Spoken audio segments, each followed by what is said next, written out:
Chapter 3. The Ocean of Trees. Little was said of their route, for little could be said. Those who had fled westward had not lingered to make maps, nor sought to perpetuate any memories of their ordeal. It seems that such maps as the chronicles preserve were all made at a much later time, for it is certain that Kermorven found none to guide him. The charts of Bryhane ended at the Shielding Mountains. He had, however, conferred with Cassie and all other folk he could find who lived in the lands nearest the range, eager for any word of what lay beyond. But few could tell him much. All along the foothills lay the western arm of the great forest that they dreaded, and from their own experience, Elof and Kermorven could hardly blame them. Few save outlaws and wild, solitary men dared cross the margins of the trees. Fewer still ever returned, and their tales were fantastic and contradictory, full of strange sights and visions. In the end, though, Kermorven found he had few choices. He had to pass the shield range somewhere, and only in 2 places could he venture that without going through the forest's arm. He could circle the mountains to the southward by Orhe Lake on the Gorlafros, the great river west flood, where the rich lands ended and the increasingly barren wastes began. But those few who had stood atop the summits of the shield range had all reported sight of other summits on the horizon across the river. "And they make it a poor risk," Kermorven had concluded, tracing with a finger the rough map he had compounded out of many accounts. "If those mountains can be seen from so far off that they are at least as high, we cannot tell how passable they are, or how far southward they extend into the wastes. But it seems they do not continue northward very far.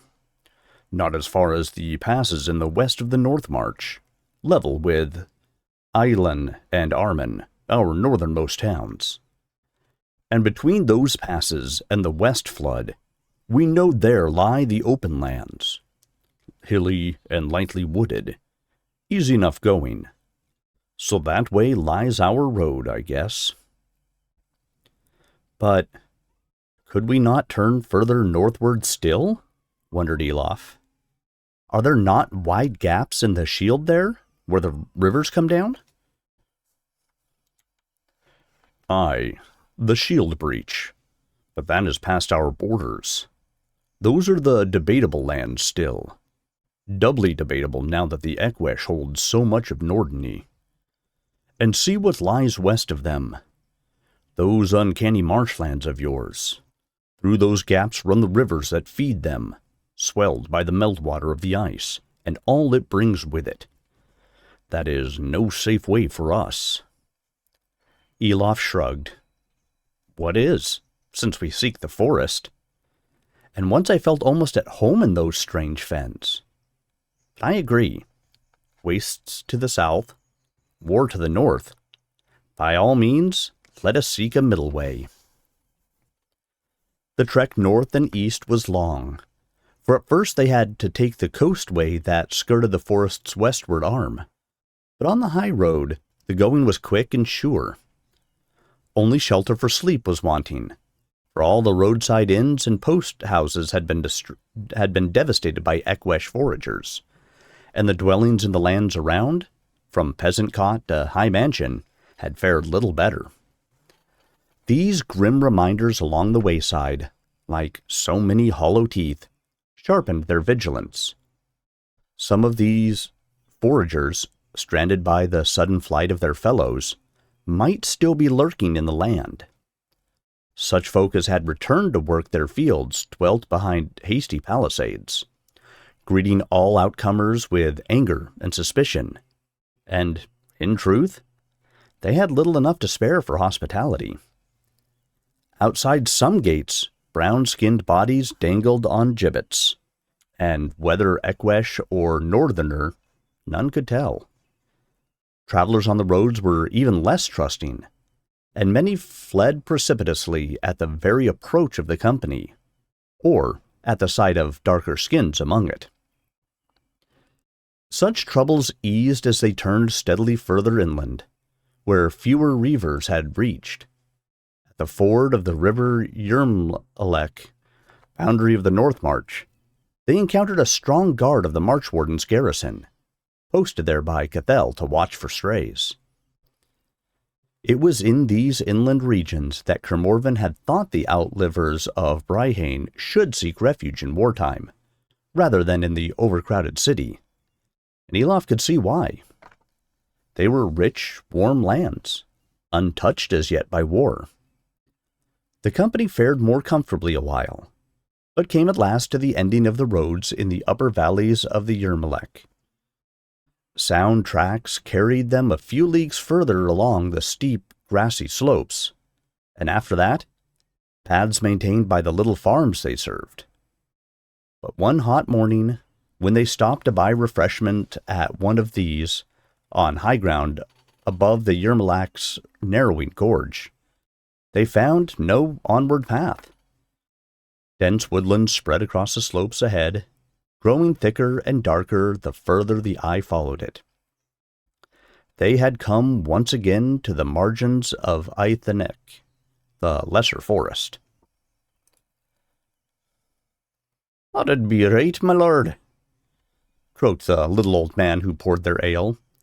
His speech was sprinkled with dialect words the northerners found hard to make out. "Further past there once were. One or two even when I was a little lad. But they're long gone, long sunk back under grass, like the crusts they served. But 'twas not that way they led." He plucked at Kermorven's sleeve, ushering them all across the cracked and weed-grown flagstones to the rear of the cottage. "Long gone now, the crofters, their children off to Cahir Moor, that high city of yours. The last I am now, all alone and not at my back, but fell in forest, and bare in Yeglamhorn." "He means," began Kermorven, but his voice dwindled. Nothing indeed lay at the back of the cottage, save a high plain, a sea of whispering green grass, and beyond it, a smudged line of darker green. But above that, towering craggy and gray-white against the hazy blue sky, rose the vast peaks of the Meneth Skalhas, shield and boundary of the realm of Bryhane and all the western lands. Out to the southern horizon they stretched, an immense jagged rampart against the wild lands beyond. Northward, though, the mountains seemed to tumble and fall sharply away. From the last of them a ridge plunged down, ending in high, steep hills, gray and misty and generally treeless, save around the river gorge that plunged between them. But beyond it, another ridge swept upward, and the mountains continued their northward line. "Aye, my lord, that's all there is now, the wild. Times are even now, on a dark night, or in a wintry storm. It come a-creepin' and a-tappin' round my door. And when I'm gone, why, it'll stroll in and make itself at home. Old head me down the valley there, he'll be the last then, and it'll go call on him." He gave a wheezy laugh. "And when it goes, what then? Or do you think it'll fetch up one day, eh? It's only got to wait. We go, my lord. One by one we go, and it takes another step." They took their leave of the old farmer and set out across the wide plateau. Its whispering grasses brushed at their legs as they rode, as if seeking to hold them back from the wilder lands beyond. Even the ponies seemed to sense a change in the air on this easternmost margin of their land. Camp that night was lonely and windswept, and they huddled gladly round their fire. By the next day, they were at the plateau's end, a downland slope ending in a stream that was marshy and hard to ford, and a shallower rise to the high hills beyond. These the company found no more comfortable, their grass short, dotted here and there with scrub and sparse trees, but boasting no better shelter. The company's tents of oiled leather and fabric could keep the spring rains out, but the wind chilled them mercilessly. In the days that followed, mountain and sky above them vanished all too often under weeping cloud. One such drizzling afternoon, they saw atop the summit of the hill ahead a great irregular slab of dun stone, a tangle of bushes about its base. It had an eerie look to it, upthrust thus against the gray overcast sky like a giant's forbidding hand. Elof and Kermorven, sure it could not be natural, rode ahead to examine it. Even before they reached it, they saw it bore some inscription, but it was soft sandstone, and time had run rain and rough mire down the deep graven letters, blurring them into mere rain furrows that could not be read. Disappointed, Kermorven urged his mount round the far side of the pillar and called back to Elof. "We may guess what it spoke of, anyway. Come see." Beyond the stone, the hillside fell away sharply and steeply. The valley beyond, like so many they had passed through, was enshrouded in rainy mists, its further slopes invisible. Or was it? Even as Elof strained to see, the shifting breeze whipped the shroud away and unveiled for a moment the lands beyond. There was no further slope. The hills were at an end. They had come through the pass, and to north and south he saw for the first time what few men living on the western lands had looked upon: the eastern flanks of the Shield Range. Out into the open lands they curved like an embracing arm, and below them, as far as he could make out in either direction, a rough-cut ribbon of blued steel lay stretched across the land, spreading here and there into thin threads and broader curls. This could only be the West Flood, its threads tributaries and its curls lakes and mere. Between mountain and river, the open lands were, as Kermorven had predicted, rolling and sprinkled with patches of light woodland. But it was what lay on the far bank that caught his gaze and gripped it as does the void beyond a cliff edge. That was what the stone had spoken of. There was a blackness, an ocean of it to the gray horizon. Elof stared at it balefully, knowing it for what it was, straining his stinging eyes into the depths of the rainstorm for some bleak, some break, some gap in its grim solidarity. But save for stray threads straggling from the West Flood, there was none. Over all the lands before them, the great forest, Tapayao La An Ayathan, still reigned supreme. A new onrush of rain swallowed those distances, and Kermorven pulled his pony's head round, calling to the company and pointing downslope. Not far below them was the only woodland for a league or more dense enough to afford them shelter. "We may still reach it ere the worst of the storm comes." Over. "But though it is not yet the forest, be you on your guard." They found it hard to remain so as they urged their bedraggled beasts down the steep slope, hooves skidding and sliding in the slippery grass. At last, they had to dismount and lead the poor brutes down, broad flanks steaming in the sharpening downpour. And they were well soaked ere they reached the sheltering eaves of the wood. The downpour beat upon the outer leaves, hung there and dripped down in long rivulets, driving the company on deeper beneath the tree roof. A heavy twilight gathered. "I'm almost missing good old northerny snow," Rock grumbled, stifling an immense sneeze. Kermorven gestured curtly for silence, and sent out Aizdan and Kase as scouts. The huge northerner slipped through the trees every bit as silently as the smaller man, and only the softest of rustles betrayed how they circled round among the dense bushes, seeking the slightest trace of danger. Meanwhile, the company huddled against their beasts for warmth, and sought to forget how tired and hungry they were. Water trickled suddenly down Elof's neck. He glanced up irritably. It was falling from an opening among the leaves, where a little patch of sky showed gray. Some great bird swooped and wheeled across it an instant with brief grace, and vanished. He pulled his pack off his saddle, and fumbled in it for his hood.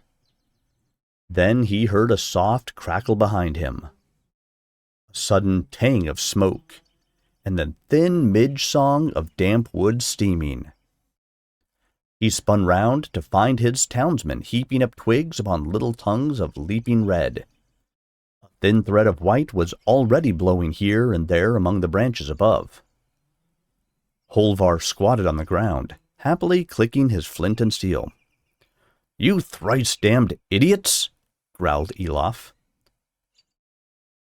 "Listen, you may want to catch your death here while my lord makes up his precious mind," said Tenvar thinly, "but we don't." Elof moved to stamp out the fire. Tenvar and Burr barred him, and he thrust them staggering aside. Holvar sprang in front of the fire, and Elof, unwilling to start a fight, stooped for an armful of leaf mold as a smother. Something sang across his head, and he heard a startled gasp from Holvar. But it ended in a gurgle. The tense legs bucked, and Holvar sank to his knees. A wash of blood welled from his mouth and pattered onto the mold, flooding the arrow that transfixed his throat. Its black and white fletches turned scarlet, and Holvar toppled face down into his own fire. Elof was no longer visible. At first sight of the arrow he had dropped, pulling Burr and Tenvar down with him. He hugged the ground, slinging the heavy pack over his back, and shouted, "Down! Down and to cover! Ekwesh!" A sinister wind whistled among the branches. The leaves jerked and whipped as black streaks hissed among them. But the stunned company had that moment's warning, and ere the next arrow could land, they were flinging themselves from their saddles, diving wildly behind trees or into bushes. Yells and shouts mingled with the thud of the arrows striking. A high scream froze Elof's blood. One of the baggage ponies bucked and toppled, breaking its reins and lay kicking. The others, with arrows thudding into loads and saddles, plunged and bolted as one, whinnying with terror. There was a sudden eruption in the wood ahead as dark-clad figures sprang up to escape the threshing hooves. "Oh, that's where they lurk," growled Guise, and loosed 2 swift shots of his own. One shape leaped high and fell. Bushes crashed behind them, and he whirled around with a curse. But it was Kermorven, still mounted, ducking past lashing branches as he spurred his pony forward. "Up, Westmen! On your feet and rally! They come! Morven! Morven Moorland Hall!" Elof and Rock sprang up as he passed, running at his heels, and behind them, Tenvar and Burr, faces ashen, tear-streaked but murderous. Irmahal was up, bellowing to Mael and the Corsairs. Ahead of them, Cassie whipped up an arbalist and fired. A shriek told of a mark found, and then the dimness was flickering with shapes, crashing this way and that. An impact almost yanked Elof from his feet. The jagged limb of a fallen tree, hidden by brush, had snagged his belt and all but jarred the wind out of him. He snatched at his sword, found it entangled in thorny twigs. A shadow loomed up before him. A spear glinted from behind a painted shield. He ducked, swung the pack from his shoulder, and dashed it at the shield. The shield cracked. The spear flew up, its tall wielder staggering back, and a gray-gold blade crashed down on his head. He toppled beneath the hooves of Kermorvan's mount.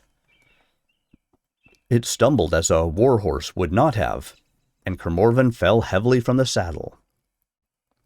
A copper-skinned warrior rushed forward with spear raised, and took Rock's mace full in the face.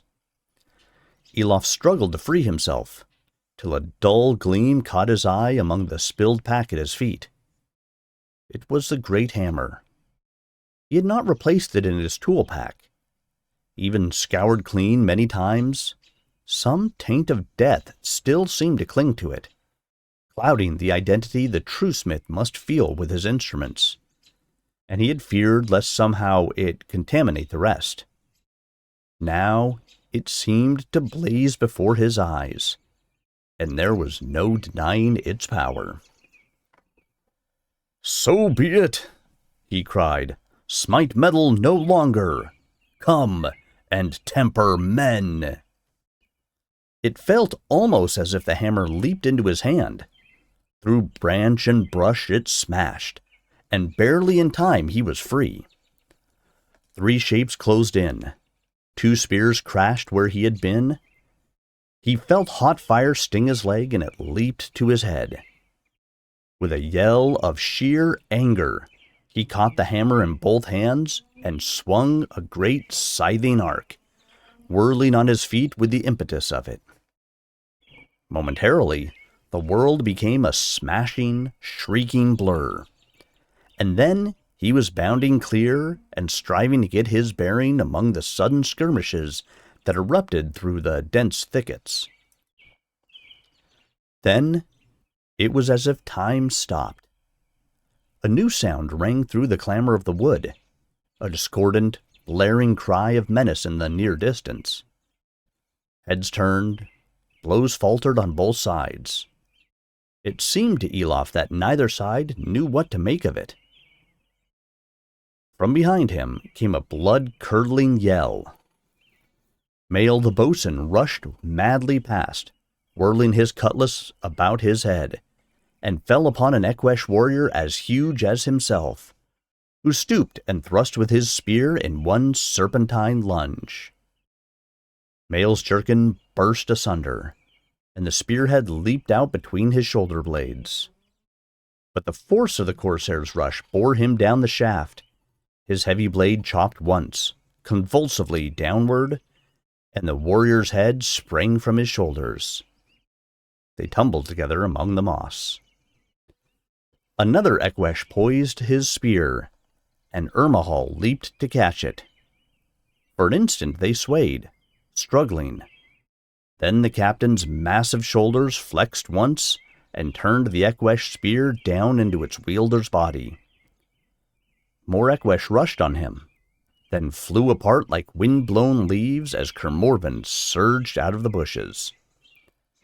Elof stared, astounded, at what followed. Well as he knew Kermorvan's skill, he had never seen the like of this.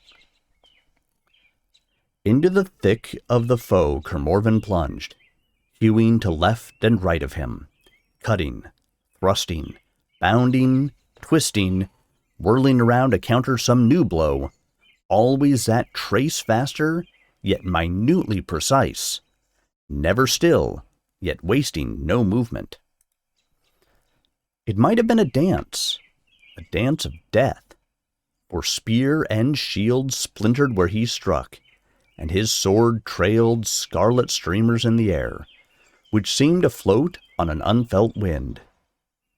This was a slaying made a craft, a discipline and art deeper than mere strength, speed, or valor. All those the tall Equesh had, yet Kermorvan passed unscathed among them, and all who stood against him bowed like reeds to the sickle. Terrible in its energy, it was more so in its eerie grace, and most of all, because it could not last. If the Equesh did not break, it could have only one end.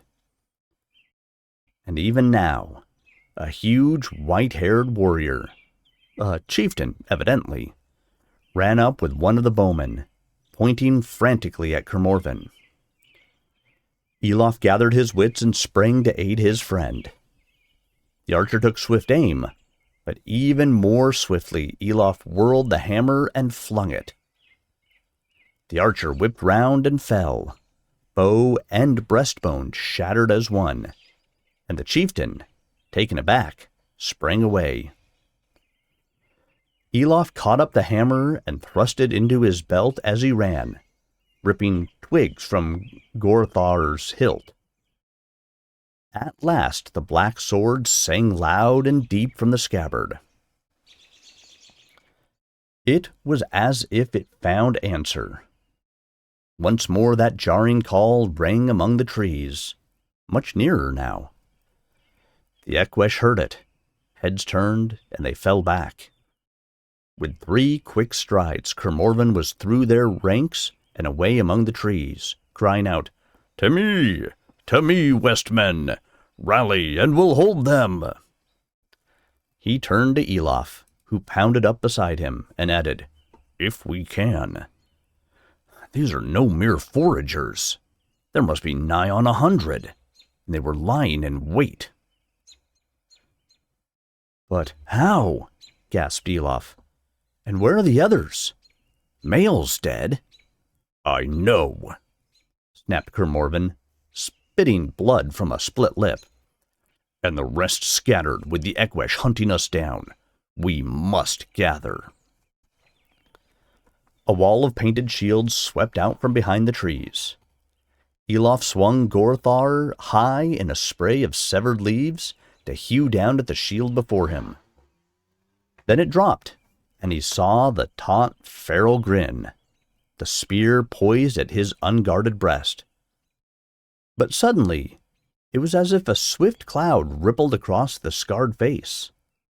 The Eqwesh, startled, clutched at his eyes, and Gorthar smashed straight down upon the line of its own black shadow. They fell flailing into the undergrowth, but only Elof scrambled up. There was crashing and shouting in the trees all around, but he could not see Kermorven anywhere. A twig snapped, and he whirled about. Eyes and teeth glittered in the gloom. He heard a fierce, hissing breath, and swung up Gorthar, but too late. The heavy shield slammed into him. His feet skidded in the mold, and he fell. A thorn bush raked Gorthar from his hand, and he crashed upon his back, winded. He had a brief glance, too fast for fear, of the huge, white-haired chieftain above him, a great steel-fanged club descending, slowly as it seemed, relentless, unstoppable. Then the stroke flew wide. The Eqwesh leaped and cartwheeled over him, hurled by the force of the spear in his back. And all around him the trees shook with the cry, 100 war horns snarling in fierce, insistent rhythm. Feet drummed among the mold. Figures loomed up in the twilight, sprang over him without a pause, and were gone. There were shouts, a brief clashing of metal. He rolled over and struggled up, bruised and wheezing, and scrabbled to retrieve Gorthar from the churned mire. The cloudy patterns in the hilt glimmered, if anything, more clearly in the tree gloom, yet shadow seemed to drip from the blade. There was power in that talisman yet. He looked around sharply, expecting some new peril, but the uproar was hidden by the line of trees before him, and moving still further away. Save for the chieftain's corpse, he was alone. A sick fear gripped him for his friends, and he hobbled after the noise, hacking furiously at the undergrowth that barred his way. When he made out a clearing ahead, he set his sword before him, and with laboring lungs he burst through that last screen of brush. Armored figures stood there, leaning upon spear and axe, but none made a move against him. He stopped, half crouching, and then he could have laughed aloud with his relief and delight. He gazed upon the squat forms, the stern faces more lined and gnarled than the tree bark around them, with something like love. He lowered his sword and gasped for his poor stock of Duergar words, but they simply gestured to him to pass. He nodded, still breathless, and strode through their ranks. He saw now they were a guard, watching a flank of the wood for any Ekwesh who might seek escape that way. Beyond them opened a narrow avenue of trees. Looking down it, he saw faces he knew, faces of the company, and he began to run again, waving and shouting. Tenvar sprang up from the ground, and across from him, Arvis and Burr. But into his path sprang a small, solid figure, so close they could not but collide. Strong arms seized him in embrace, and all but swung him from the ground.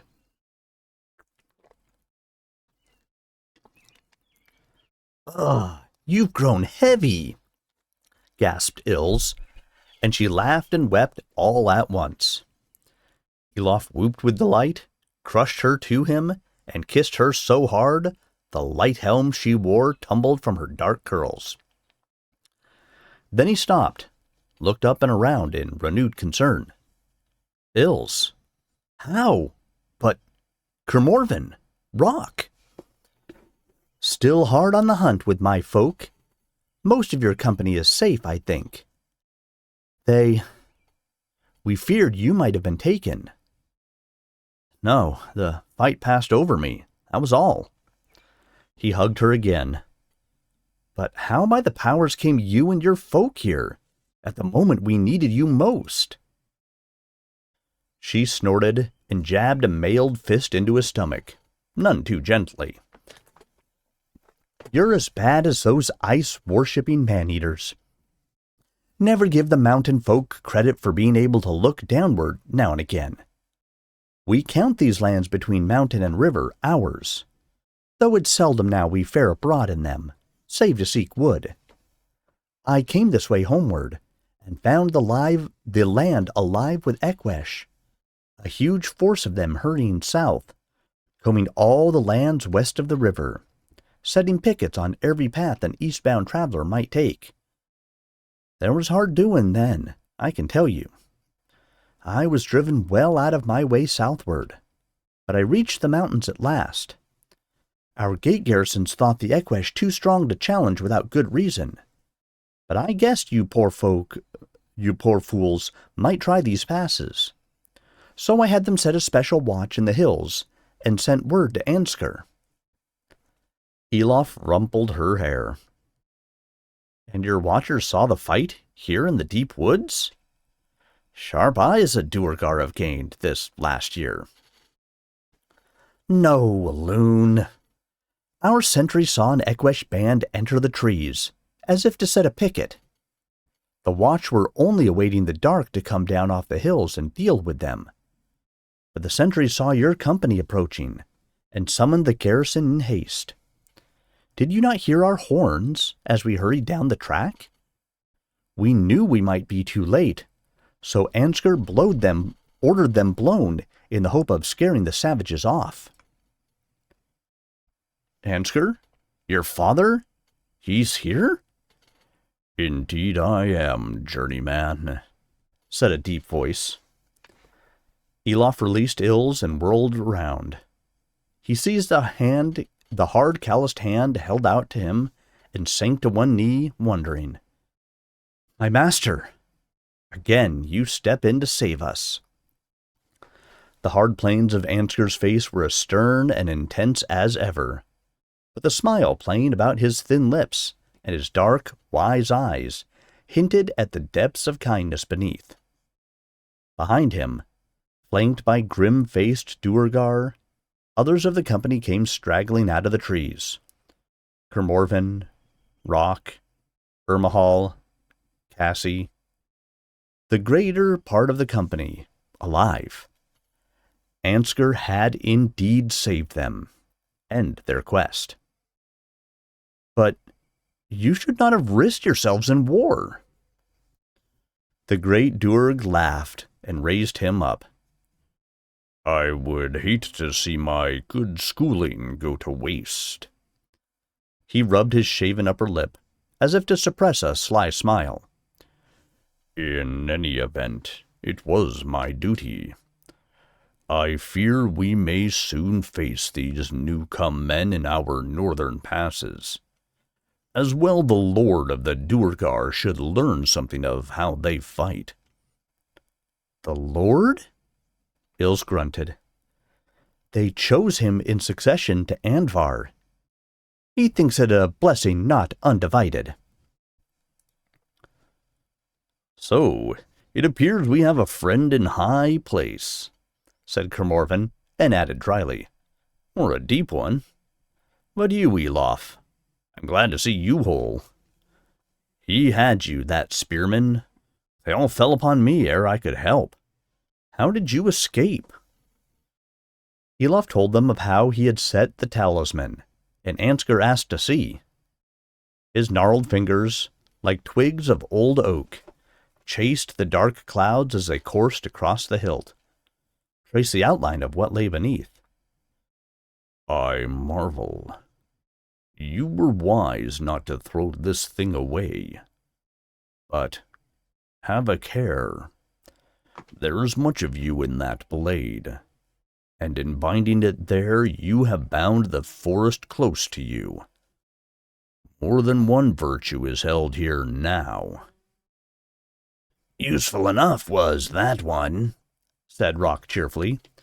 Seems you and my lord here kept the Equesh chieftain too busy to order his attack proper. Left us time to split up and leg it. Then it was raining these good folk, and the man-eaters legging it in their turn, and still running, I'll wager, those as can. A rare scare they've had. Rare indeed, said Cassie the huntsman, his normally saturnine face keen with wonder. Then it clouded. A shame. That this sword of yours could not throw a shadow on that fire the young fools lit. It was that called the savages down on us. They were not to know, said Elof sharply, seeing Tenvar flinch and Burr turn away. The death of their friend would weigh heavy enough on them. They needed no further flaying. They were already waiting for us, Cassie, said Kermorven, massaging his neck. His face was grim. They were only choosing their moment to strike. Leave the lads alone, and let us take muster. Olvar is slain, and Mael. Grievous enough. Are all the rest of us here?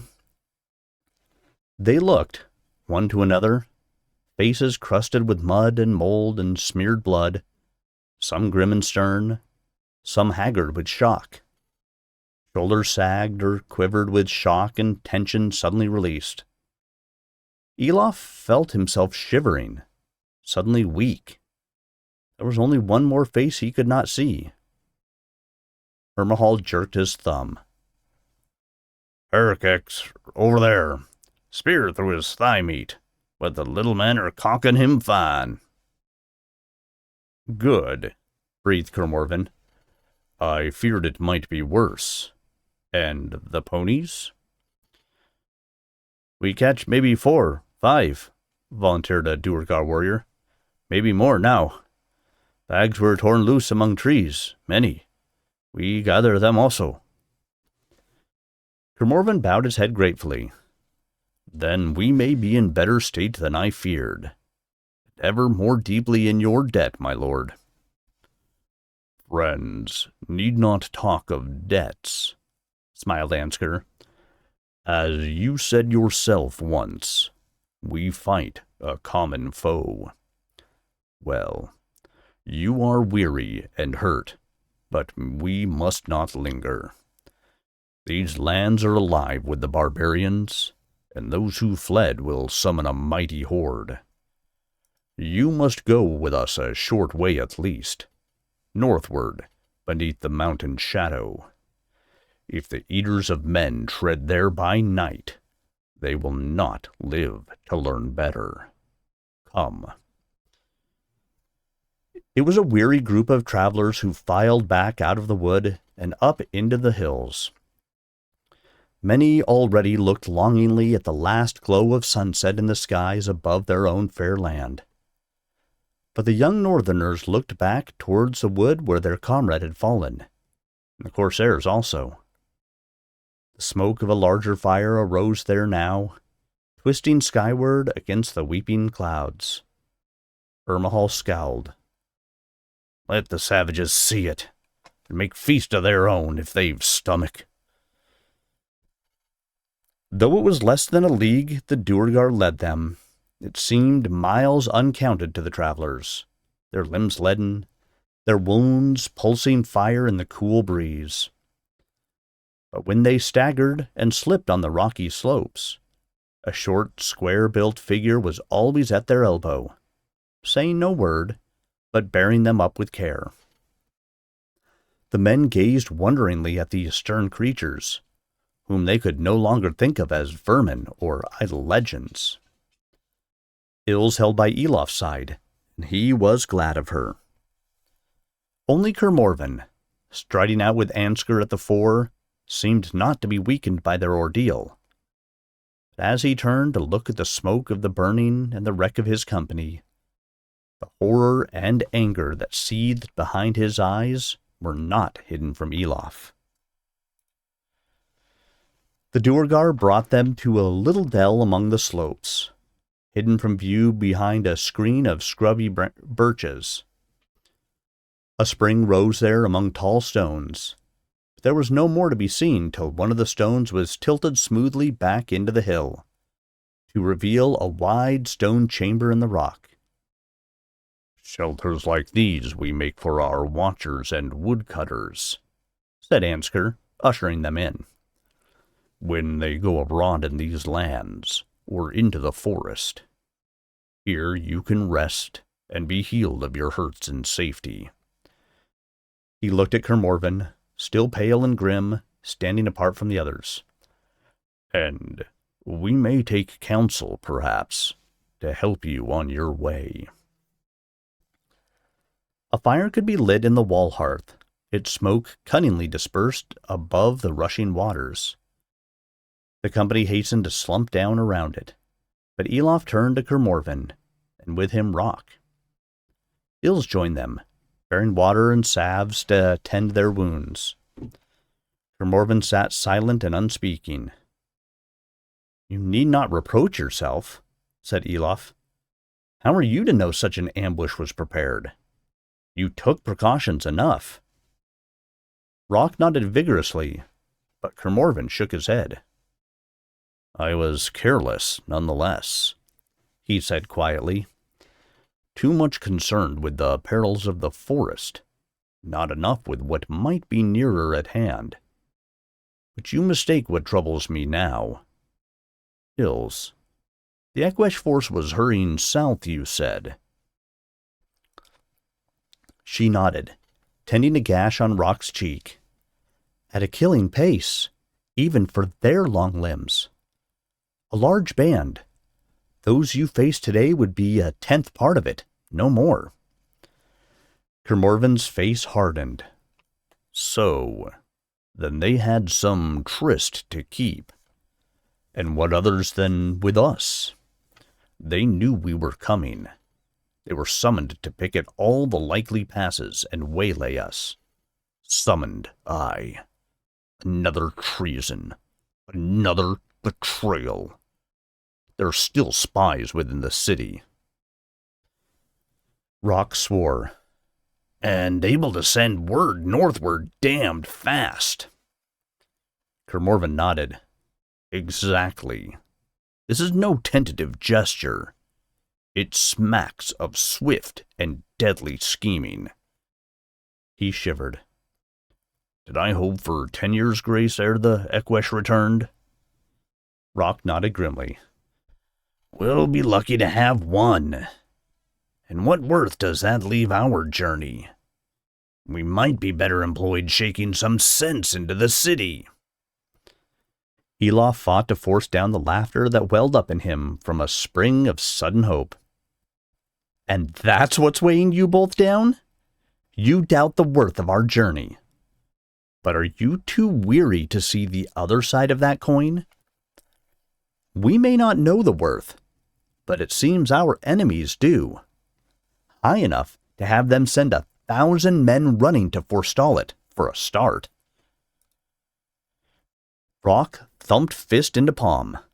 Ills breathed sharply. The growing fire crackled and blazed under a cauldron of water, and as Kermorven looked up slowly, the flames shone golden in his gray eyes. Yes, it must be so. It must. I was too weary indeed to see that, and stricken with grief. He smiled suddenly, lopsided because of his cut mouth. Very well, we press on. And my next command as your leader is that you, Elof, and you, Rock, sit tight, let your hurts be tended, at once. And you? Scolded Ill severely. That torn mouth won't wait if you keep wagging it. You're next in line, my long lad. That night they slept the deep sleep of utter exhaustion. The stream's rush lulled them, or perhaps there was some healing herb mixed in the strong wine of the Duergar, for all were strangely free of pain or dreaming, all save Elof. He awoke near dawn from a vision he would not tell of, though his face was streaked with tears. He had seen black swan's wings again, wheeling northward against a scarlet sky of dawn, and then, just before they vanished, eastward once more. And when after daybreak they conferred with Ansgar, northward was the route he bade them take. Southward, down river, that is barred to you now.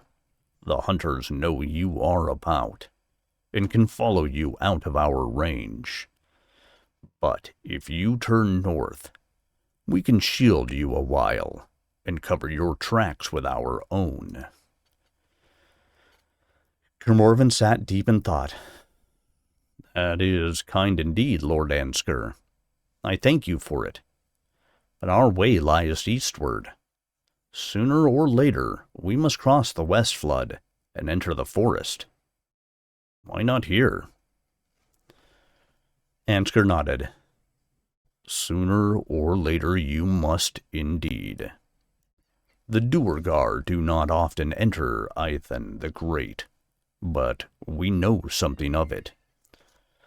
It is a place of deep shadow and deeper mysteries.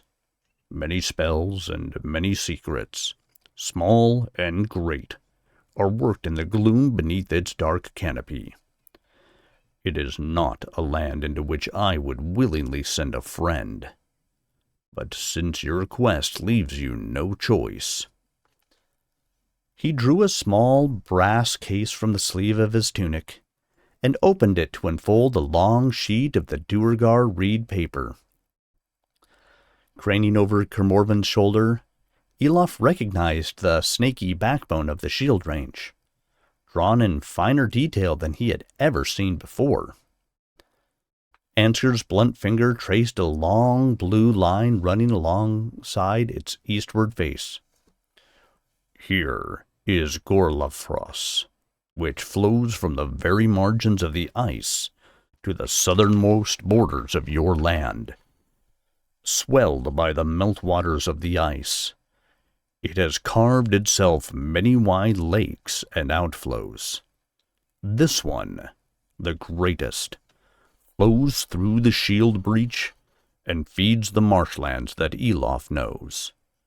Doubtless it disgorges there many of the terrors it bears from the ice. This far south of it the river is wholesome enough, and not so far north of here there is another outflow, almost as great, but this one flows eastward." "Into the heart of the forest?" exclaimed Kermorven in excitement. "But how far, Lord Ansker? And is it navigable?" Ansker nodded and smiled. "You are quick to grasp my meaning. Indeed it is, for vessels of shallow draught. But as to how far, I cannot tell you. The Duergar have not penetrated so deeply into Tapaiola within living memory.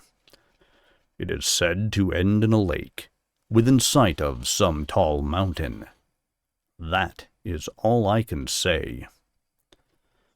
"My lord, it is vastly more than we knew," exclaimed Kermorven, his pale face flushed, his gray eyes agleam once more.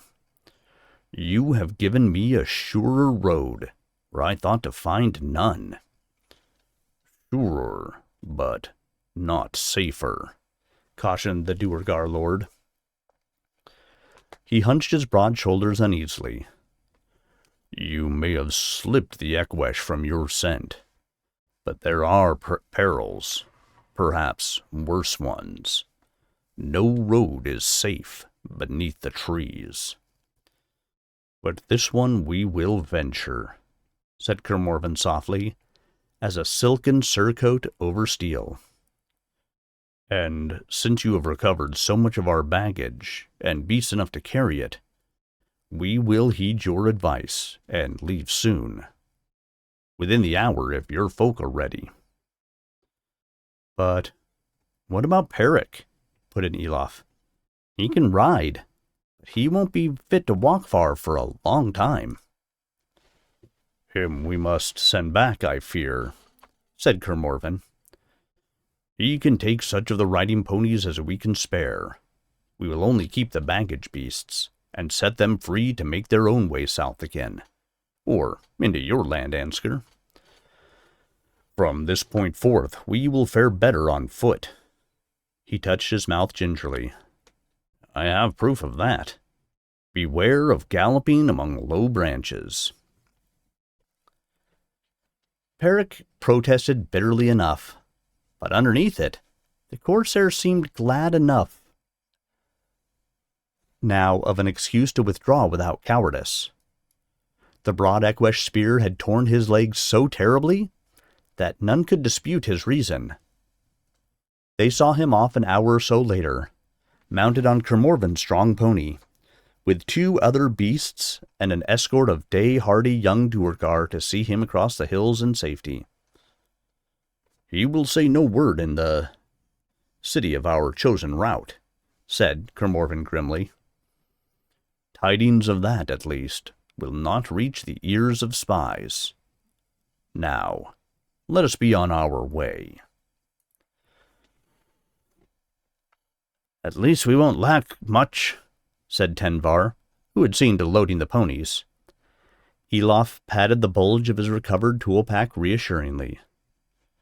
"Aye, not but what's most needed," grunted Rock. "Do you wait and see."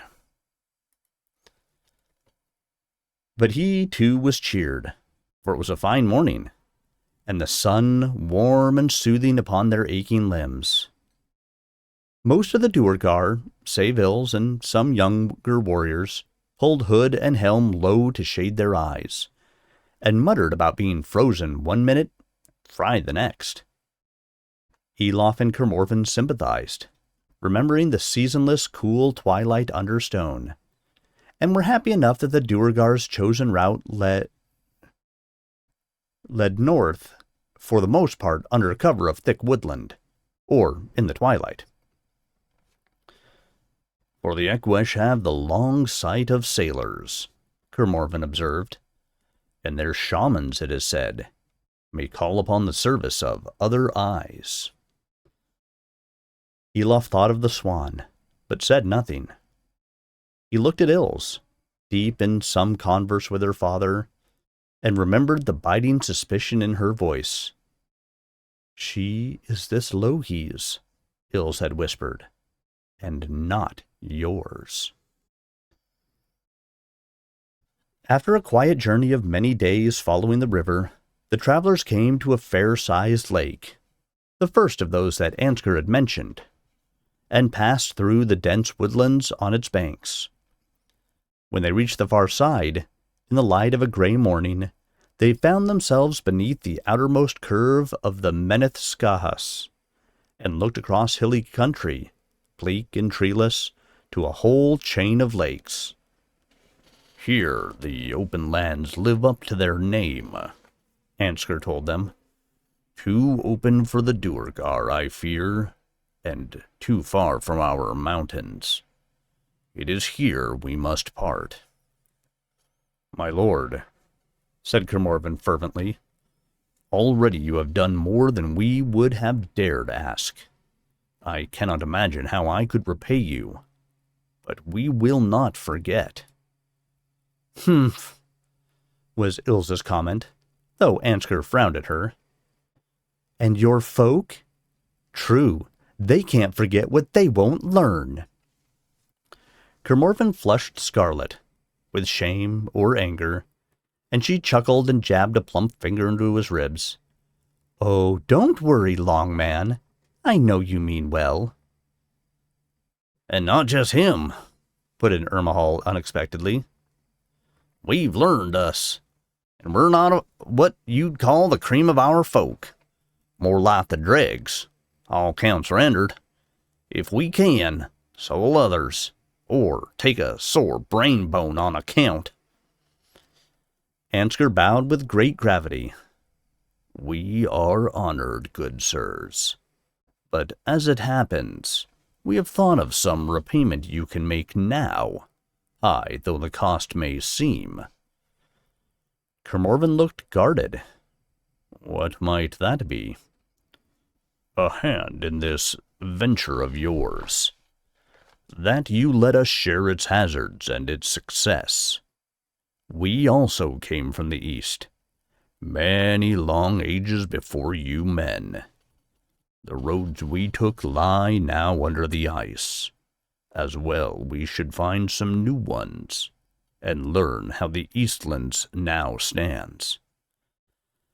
"What he means," snorted Ilse, "is that if we want the crack-brained thing to get anywhere, we damned well better take a part in it." "You already have," protested Elof. "Where would we be without you?" "Toasting on an Ekwesh fire, I've no doubt," said Ilse with a certain relish. "But we won't be so easily at hand in the black bowels of Ithen the Great. Not unless we come along. Or one of us at least." "You?" cried Elof in delight. "I thought you could suffer men no longer." Ilse squirmed slightly. "Not the city mob, indeed.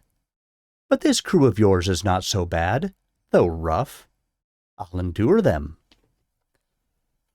Kermorven held his features as impassive as ever, but Elof almost laughed aloud to see how delight and dismay chased across them.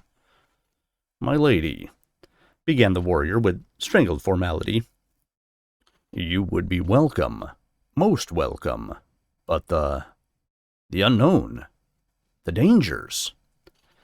Ilse made a ferocious face and thrust out her buxom breast aggressively. "Are you implying, my lord, that I did less than my part in our last little jaunt together?"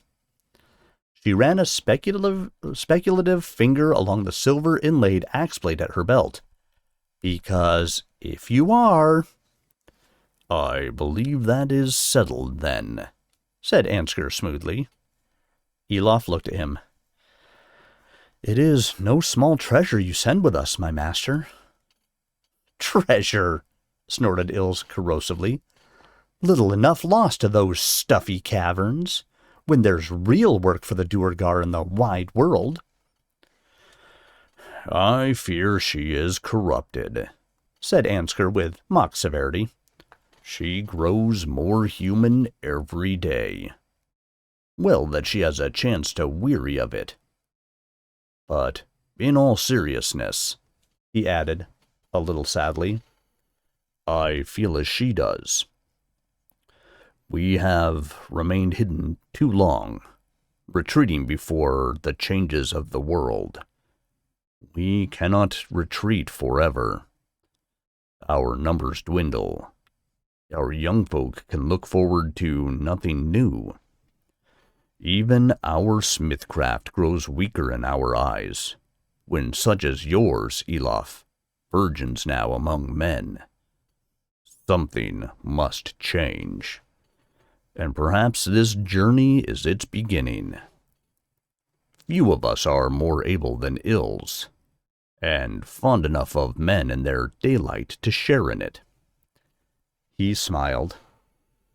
I shall miss her, yes, but I would not hold her back from it, even if I could. He turned and embraced her, briefly as it would seem to men. But both these creatures were old, far older than most men, and Elof guessed at the flood of feeling behind their light manner, flowing as deep and strong under its calm surface as their dark waters beneath the stone. We will take every care of her, he said, dodging the blow she aimed at his midriff. I know, said Ansgar, and shook his hand, and Kermorvan's. Farewell, then, my lord. May your high ancestors guard and guide you in their paths. And farewell, my journeyman. Strive still for mastery of what you know full well. But have a care. Study the gentler skills, as well as you have the fiercer, if what I hear is true. Anvils are expensive. He laughed, but Elof bowed his head. Now the sun rises, to hammer hotly on our poor brain pans. Come, my Duergar, the mountains call us. It is time we were away. And as the travelers watched and waved, the Duergar warriors drew their hoods over their heads and wrapped their cloaks tight about them.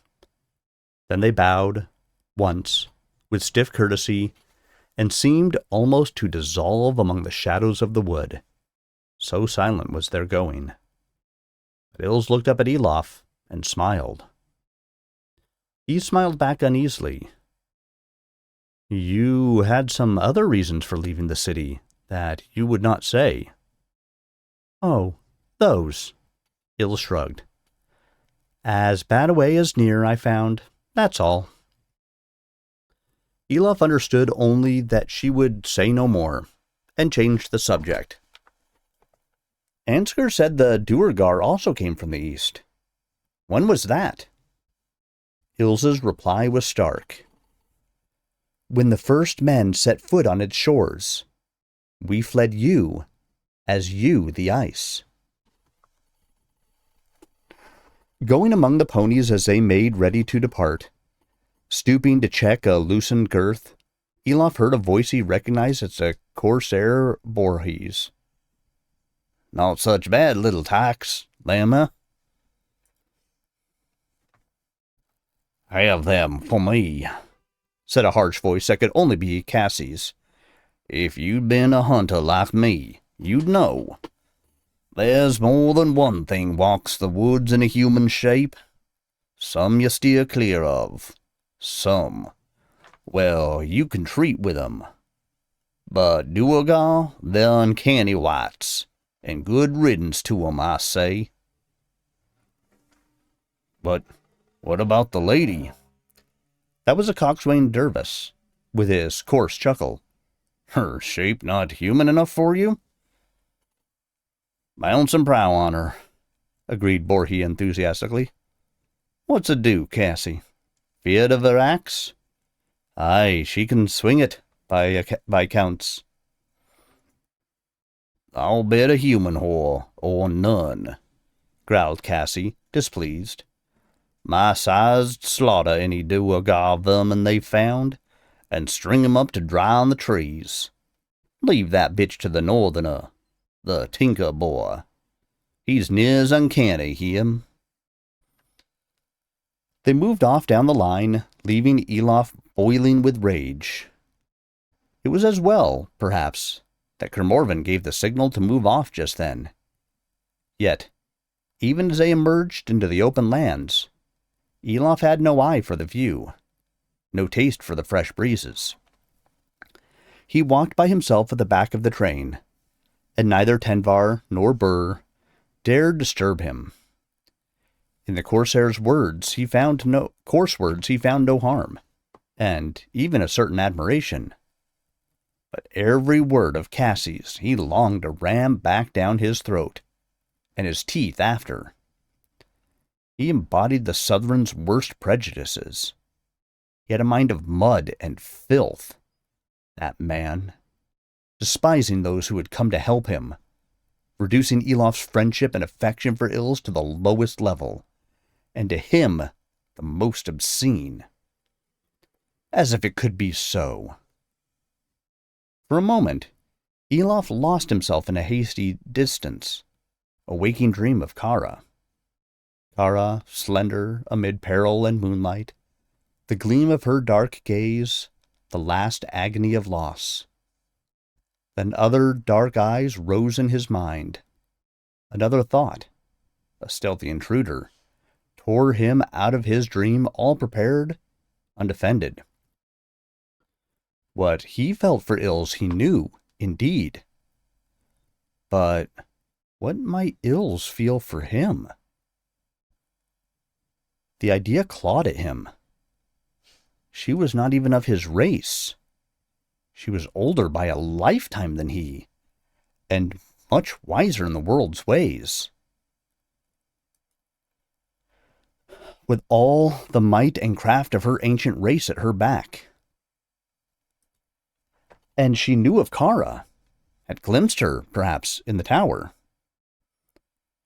What could she ever feel for him? Young, rootless, homeless, both in body and in spirit. Even his name was of his own bestowing. Impossible, and yet... He looked at her now, laughing and joking with Arvis and Irmahal up ahead, never so much as glancing back at him who walked silent and alone. Elof lashed the thought from his mind. The very idea was absurd. It was 9 days' march through the open lands, and the mountains lay far behind them before they came in sight of the largest lake in the long chain so far. He knew it for their goal. On the map Ansgar had given Kermorven, the jagged Duergar script named it the Spearhead, for its shape. But high up as they were, they could see no more than its southern shores, its northern expanse lost beyond the horizon. The salty waters lifted in the wind, flecked by a sweeping cloudburst. Reeds hissed and bowed around the western shore, but all along its eastern flank, a dark blur dipped and swayed. This was the wall of the true forest, Aithen the Great, and its foliage shimmered under the clouds. "You're not telling me we've got across that," shuddered Burr. "No, indeed," smiled Kermorven. "Only the river south of it. And there are fords and islets enough on Ansgar's map. It will not be too arduous. But we must turn loose our ponies." "And after that?" asked Iasden bluntly. "We have provender enough yet, with what the small folk gave us, but we cannot bear it all on our backs." "Strong servants await us there on the far bank," answered Kermorven calmly. "Strong enough they look to bear not only our provisions, but ourselves, for many long leagues on our way." "What do you mean?" asked the others eagerly, seeing that he had some scheme in mind. "I mean the currents and the trees. We have in our baggage tools and tackle to fashion strong rafts, such as you northern foresters use for your timber. I had wit enough to foresee that need, at least. But first, comes foremost, we must seek out our crossing. Come. By midday they had found the first of their fords. The west flood here flowed from the lake in many narrow channels which merged and separated and merged again, creating a patternless marshy maze a mile or more across. But Ansgar's map led them straight and true. By evening, they found themselves on a narrow wooded islet, no more than a bowshot from the eastern bank, and the walls of the true forest. "But the wall is breached," said Kermorven. "See that wide channel there? That crooks away from the others, past the islet about a mile downriver. Thenceforth, the trees hide it, for that is our outflow, the river that flows deep among the trees." They made camp there among the trees that night, and even with water as their chiefest sentinel, they kept their fires small and sheltered, and set a watch. Elof took the first hour, watching the faint fire glimmer on the long, bare trunks of the firs around him, listening to the rush and swirl of the wind in their greater kin beyond. Even when Ermahal had come to relieve him, he lay long awake in his blanket by the fire, listening to the Corsair skipper humming some slow shanty over the embers, wondering what other songs might be sung beyond that wall. The next day, Kermorven, who had taken the last watch, roused them all at the first trace of light, and set the company in a flurry of activity. The ponies were loaded at once, and stumbling in the gloom, the company made its way down to a stand of huge old willows on the bank that marked the last ford. It was a poor ford. A slip on the weed-slimed rocks meant a plunge waist-deep into chill water and a strong current. The sure-footed ponies fared better than their masters, who had often to catch hold of their traces to avoid a dunking. The Corsairs, hardened by colder ocean, would have laughed at the others' discomfort, save that the looming rampart of trees cast a shadow in their hearts.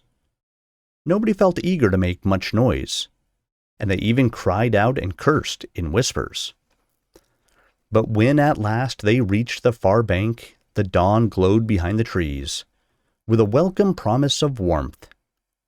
It was easier to remember then that the lowering wall was, after all, only trees, and not some sinister fortress. Kermorven, wringing out his cloak, seemed well pleased, despite the others' complaints. "We need every moment of daylight for our toil. It must needs make noise and attract attention. By day, and at the forest's edge, I guess the risk is not so great. But when night falls, I would sooner be far from here." Then, shivering with more than cold, the others agreed. The strongest and most practiced of the party, himself included, Kermorven set to seeking out and felling suitable trees. He did not need to search far. Even at the forest wall there were many of good height. Though the giant redwoods of the coastlands were rare among them, there were firs and cedars and spruces aplenty that seemed to burgeon in their absence. Elof touched the furrowed gray bark of the first fir, gazing up at it. "These are noble trees. I wish we did not have to fell them." Kermorven, stripping off his tunic and hefting an axe, nodded with some regret. "I feel as you do. I would kill no living thing I did not have to." "Tree's a tree," said Guise the forester, faintly surprised. "Some fall, others come up in their place. The forest's a thing. Look at it that wise. Fell sparingly and far apart as you can. Don't wound the wood too grievous, and you won't turn it against you." "I have heard similar counsel of kingship," said Kermorven, amused, and struck a well-placed blow that made the tall tree quiver from stem to crown. Small birds fluttered scolding from the leaves. A large squirrel bounded to a neighboring branch and clung chittering with rage. But Guy's blows followed Kermorven's, and a low cut chopped out the wedge. On the tree's far side, Rock and Elof, under their direction, began to cut the notch that would determine its fall. The pungent reek of resin flooded stingingly into nose and eye. Not far away, another treetop jerked and sprang at the bite of axes as Eisden and Ills, aided by Dervis and Cassie, set to their task with equal vigor. Elof found time to wonder amusedly if Ills had also shed tunic and shirt for her labor. That, if anything, might alter Cassie's view of her humanity. So hard did Kermorven drive the felling parties that by the sunny mid-morning 5 tall trees lay by the bank, and a 6th trembled on its half-hewn stump. It was just as the sun reached its zenith that the 10th tree dropped along the line of its own short shadow, and the fellers let go their blunted axes and collapsed into the shade.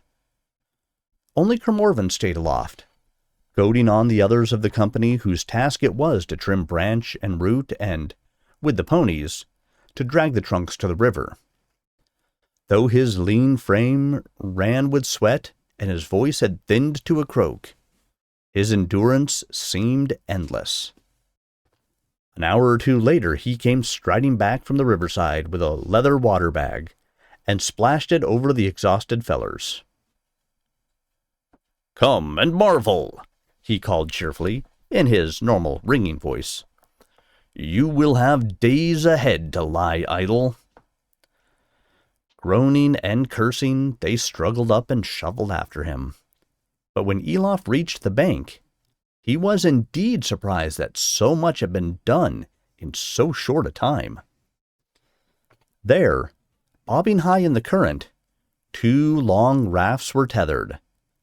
The others of the company were toiling with hammer and nail, cord and chain, fastening the second together.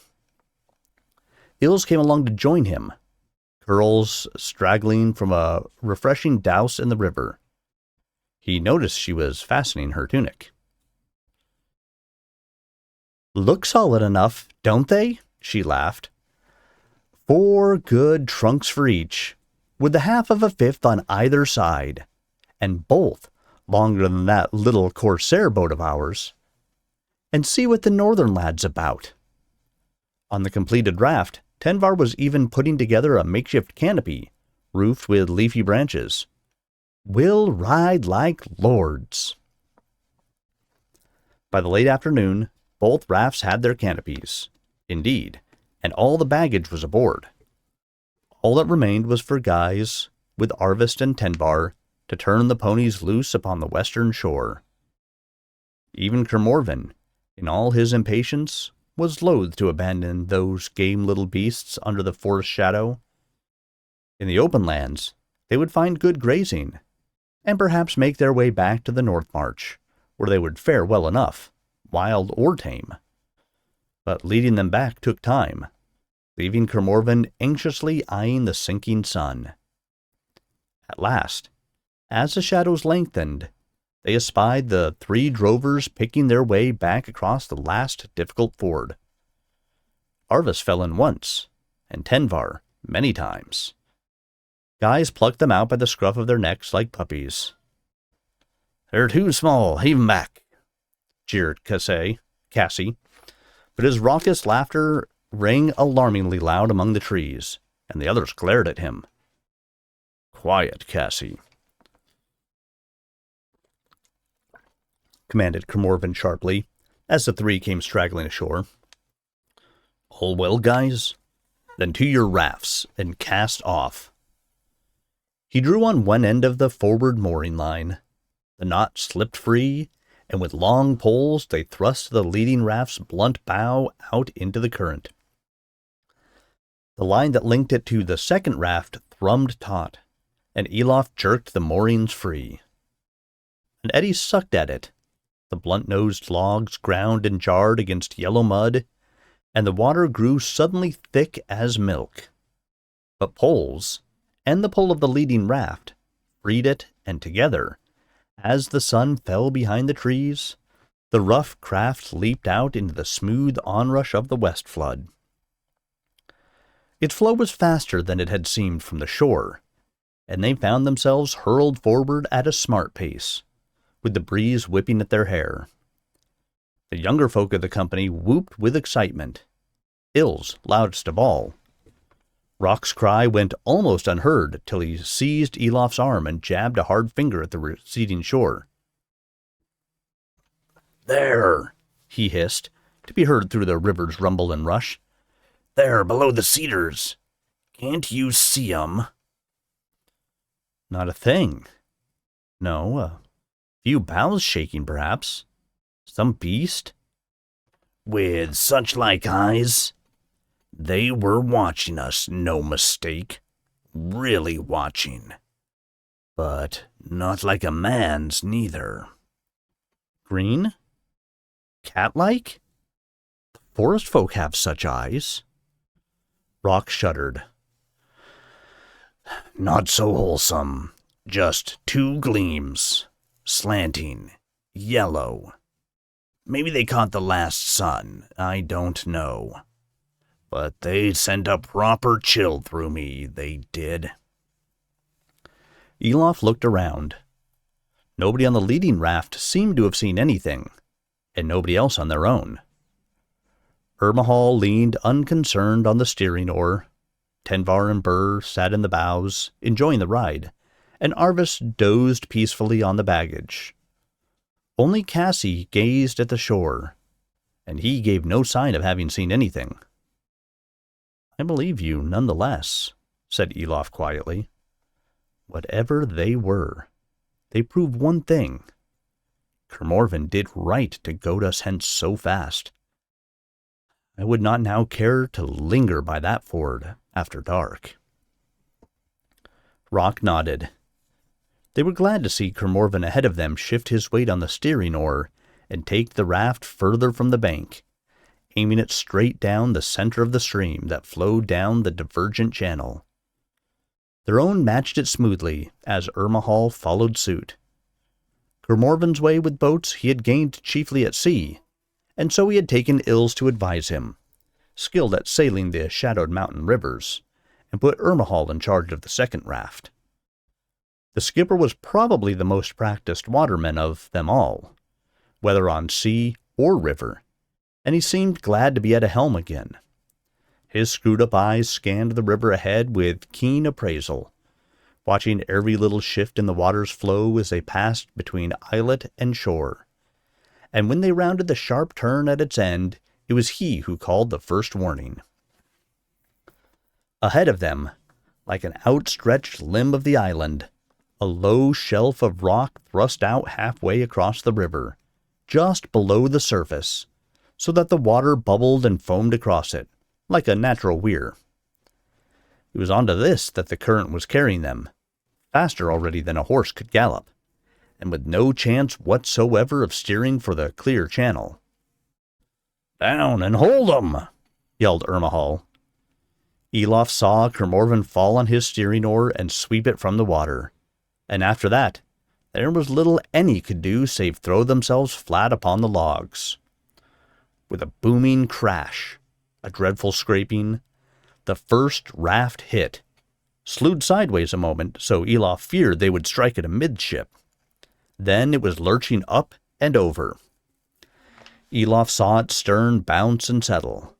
Then the impact took and shook him, rattling his very teeth in their sockets. His raft tilted, and water sluiced along the logs. There was a roar of rage from Arvis as the awning toppled onto him. Then that terrible scraping once again. Elof felt the logs judder under him, heard the crosspieces creak with the strain, and then the whole craft slid bouncing and splashing into the wider channel. "Well," said Kermorvan, as they strode in the fading light to set the rafts in order again, "that is one feature your father's map did not show, Ills. No doubt there will be more. We must keep a proper watch, especially when faring on through the dark." "You'd no thoughts of doing that tonight, had you?" inquired Elof, among groans and protests. Kermorvan shook his head. "No. Tonight we are all too weary. We will find somewhere to moor, and sleep if we can. There are some islands marked away down river, too far perhaps for tonight, but we must find somewhere safe." All the company understood him, for in rounding that bend in the river and crossing the weir, they had lost their last sight of the open lands, and of the west. Both banks now were high walls that closed in as completely behind them as ahead. Wherever they looked, they saw nothing save rank upon rank of trees, upthrust at the sky above, mirrored in the river below. Aethan the Great, the forest realm, had closed its gates behind them. So it was that as the last light faded from the sky, the rafts glided on down the stream. It was a clear night, but warmer as the wind fell. The forest was beyond sight for the moment, dark upon darkness, but never out of mind. The wafting odors of pine sap and tar and damp humus bespoke its awesome presence, and the myriad scurryings and snufflings of its small night dwellers. Then the stars came out, and the moon arose, dusting the tree-tops silver. Their dark reflections narrowed the river, but the rafts sailed on serenely down the strip of sky mirrored at its center, across shoals of glittering cloud and deeps of starry blackness. By then, most of the company not on watch lay asleep. Elof could not. He moved astern to sit by Ermahal, who seemed quite happy to go on steering. "And why not? Grand night to be out on the river again, like when I was a lad. Grew up on a river barge, I did. Did you know that? Used to borrow the tender to take the lasses for rows on a moonlit night like this." He chuckled. "Worked a treat, did that moon. You ever do that?" Elof shook his head regretfully. "Nothing but swink and study. There were no lasses where I grew up, save one." The corsair nodded, not unkindly. "Ah, you seek, would that be? Guessed as much. Must be quite a lass to haul you so far." "She is." Ermahal was obviously expecting more details, but when none came, he sighed and scratched his head. "Ah, well, I might have felt the same when I was your age, if only for the adventure of it. Not now I'm old." "You? You are no graybeard yet." "5 winters short of my 1/2. Twice your age, if I guess aright." "More or less. I cannot be sure of it myself." "Well, there you has it. Precious few lasses fetch me out into the wilds now, save one, perhaps. I used to go with that many years back. Pretty as a picture, all long blonde curls to her waist, and a bold blue eye on her like a summer sky. A fine shape, too, that a man could get a hold of. Her beckoning me to come, and I wouldn't, not me, seeing I was on first watch and all. Fun of that, seeing her again after all these years. Just the same, beckoning, on one of them big willows down by the ford.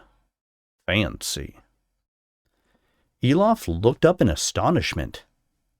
Ermahal looked much as he always did, if anything, calmer and more serene.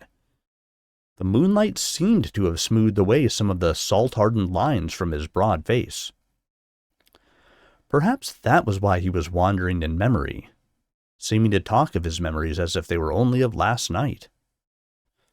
Sitting on that tree limb, out over the water bold as brass, swinging those plump little legs and beckoning. His voice trailed away, and when he spoke again, it was of another and less innocent memory. He did not mention the girl again. They had at last to accept that they could not reach any islands that night, and chose to moor on an outthrust sand spit, wide enough for them to sleep on, but narrow enough to be guarded by one. Ermahal, still apparently unwearied, offered to take the first watch once more, and was not opposed. Even Kermorven was stumbling with weariness. But Elof, though he also wished to sleep, was concerned enough to seek out Kermorven and tell him of Ermahal's words. Kermorven also looked concerned, but not unduly so. I know of few men less given to fancies than he. Perhaps it was only weariness that spoke, and the strains of a long day. Still, we should have a care for him. You travel on his raft. Watch him, and if anything seems worse about him, summon me at once. And now, I must have some sleep, if I am not to start babbling also. Elof agreed with Kermorven's judgment. The Corsair's skipper was a hard man to daunt. At their first encounter, he had feared anything that might have strayed off the marshlands, but he had not been afraid to fight it. Sitting on watch now, leaning on his steel-bound halberd, he looked the very image of solidity and strength. But when you awakened Kermorven for the second watch some 2 hours later, Elof also awoke. The Corsair rolled himself in his blankets, grunting comfortably, and appeared to drift off at once. But only a few minutes after, when Kermorven's attention was fixed upon the wood, Elof saw the skipper sit up, clutching his blankets nervously to him, and stare fixedly across the dark waters around. Then, with a disappointed sigh, he lay down and at last began to snore. The night passed without incident, and the next day's sail, save that the forest seemed to be closing around them ever more closely. Open patches of bank were scarcer. The trees were growing down to the water's edge, many overhanging it with their long limbs. Some had broken, or partly torn away, and lay rake-like below the water's surface, perilous snags for any craft less solid than the rafts. That night they did not moor, but set full watches and sailed on. Elof chose his with Ermahal. The skipper seemed cheerful enough, but nervous. He started violently when an owl plummeted silently from the trees to pluck some small beast shrieking from the bankside grass, and once again at a sharp splash from the calm waters astern. They looked, but saw nothing save wide circles of ripples spreading outward from a deep place in the moonlit water, and the flickering dance of night moths above them. "A fish rising for a moth," Elof remarked. "They must grow big in these pools with none to fish them. We should try tailing some lines astern one of these nights. Our supplies—" He stopped. In the strong moonlight, Ermahal's face was a-glisten with sweat. His breath labored as if with some great effort. But all he said was, "Might be an idea, that," and turned the talk to other things. When they went off watch, he took gladly to his blankets, but Elof watched him lie for a long time on one elbow, gazing into the black river, till finally his head nodded and he sank into unfeigned sleep. All the next day's sailing, Ermahal seemed in high good spirits, as if some weight of worry had been lifted from his mind. He was as pleased as any when they rounded a bend and espied a fine flock of deer ahead, drinking at the bank. Guys leaped for his bow, but they fled too quickly. "No matter," Grimorban said. "I had hoped that we could hunt for our food by the river, and this proves it. We shall find other drinking places, and lie in wait." He looked at the mud churned by hooves, and at the trees beyond.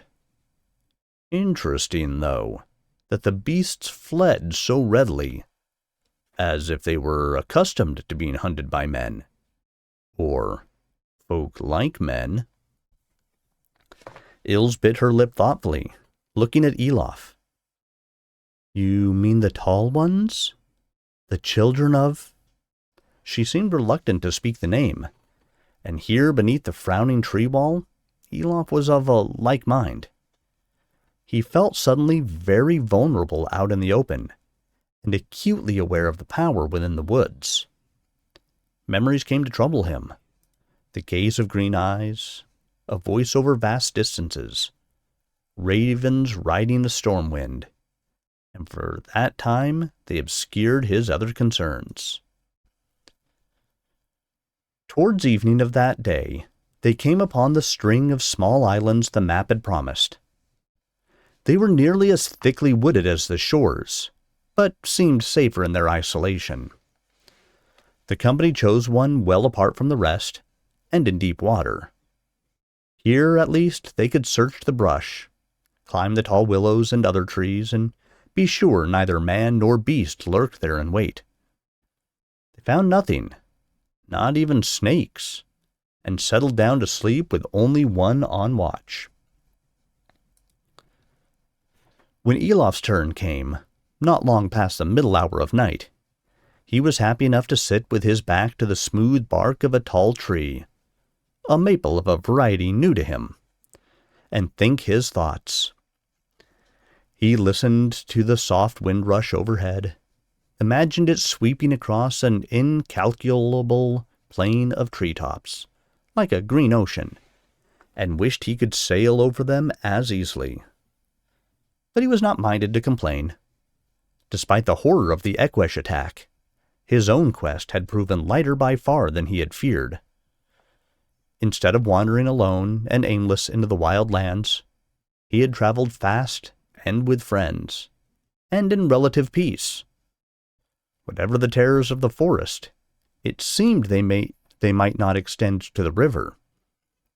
He wondered how long it flowed, how far it would bear them, whether they might not find other rivers flowing eastward, and so be whirled safely right through these menacing lands.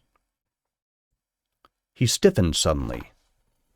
Something had moved, softly, heavily, among the bushes behind him. Hand on sword hilt, he twisted about, crouching on his knee with the trunk as shelter.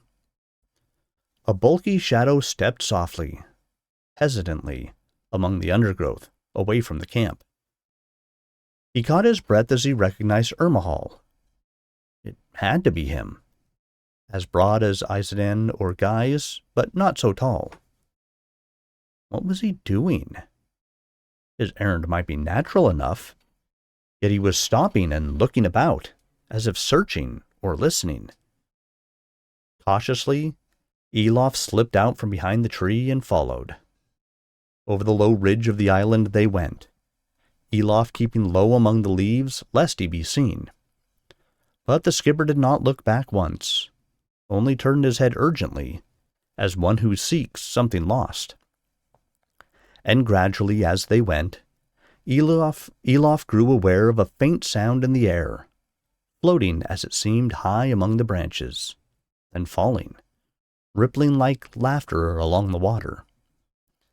It was a sweet, soft sound, yet it plucked at his ear almost to the point of irritation, as the whine of some insistent insect.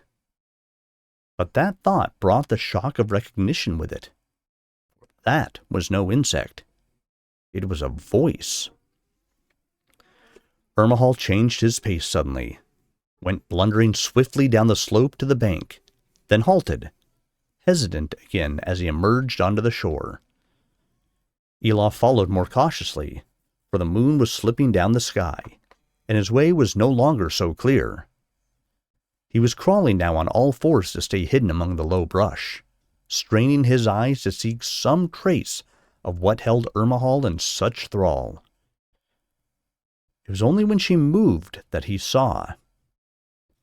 He had been looking at her for some time, perched in the crook of a great willow, without distinguishing her shape, so still had she sat. It was a poise of tense, crouching energy, knees to chin, so that her long hair fell draped about her legs. It was as she lowered her feet to dangle beneath the branch that Elof saw her in truth. There she sat, a slender figure of a girl, naked, her long legs hanging over the black water of the still pool beneath, playing, dancing with their reflection and that of the silvery moon beneath her feet. The song was hers, high and soft, a yearning, winsome song, whose words he felt but could not understand. In truth, he understood nothing, and did not dare move. So still was the scene before him. Her beauty alone held him, as graceful as the deer and as fragile. Almost he feared that she might vanish as they had. Yet some part of him remained aware, and perceived that this was not the girl Ermahal had described. Her legs were hardly plump, but long, slender, her toes pointing as if to dance on the very water. Her arms were lean and strong, enticing as they beckoned. Her hair hung long, yes, to below her waist, but straight, almost lank, not curling and blonde. Even by moonlight, it had a strange sheen. And as for a bold blue eye, he shivered abruptly. They gleamed and glittered in the dying moonlight, those eyes, altogether too brightly, with the rainbow sheen of fresh-landed fish scale. Could Ermahal not see that, blundering forward thus to her beckoning arms? It happened too easily. In the instant between Elof's foreseeing it and his shout of alarm, Ermahal plunged on with reckless abandon, right out along the sagging bough, his heavy face held up to her proffered lips, which were poised not to kiss, but curved in a strange, sweet smile. In that instant her legs snapped straight, toes a downward spear point, and she slipped smoothly off her perch, all her weight bearing down into the corsair's straining arms. As she slid down, so also the moon dropped behind the jagged summit of a tree. Utter shadow blotted out the pool. Elof sprang up and rushed forward, but in the darkness he tripped among the damp vegetation and fell to his knees by the bank. The splash he awaited did not come, even to his keen ears. His swift eyes pierced the lingering moonglow, but nowhere could he see another human shape, or any stirring save the faint tremor of leaf and blade in the night breeze. The pool's black surface showed him only himself, staring ashen into a mirror undisturbed by ripple or bubble.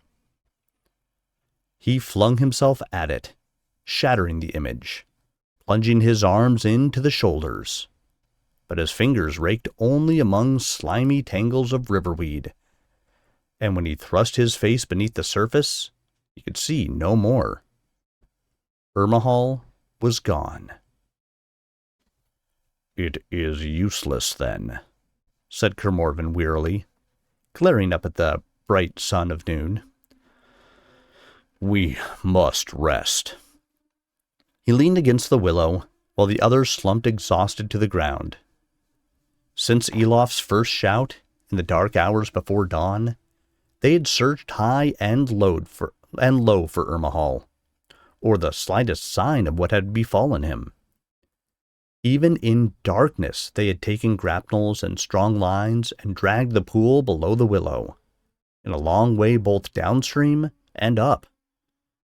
But like Elof, they found only weed and slime and small water creatures, and once the bones of some great beast sunk in the mud.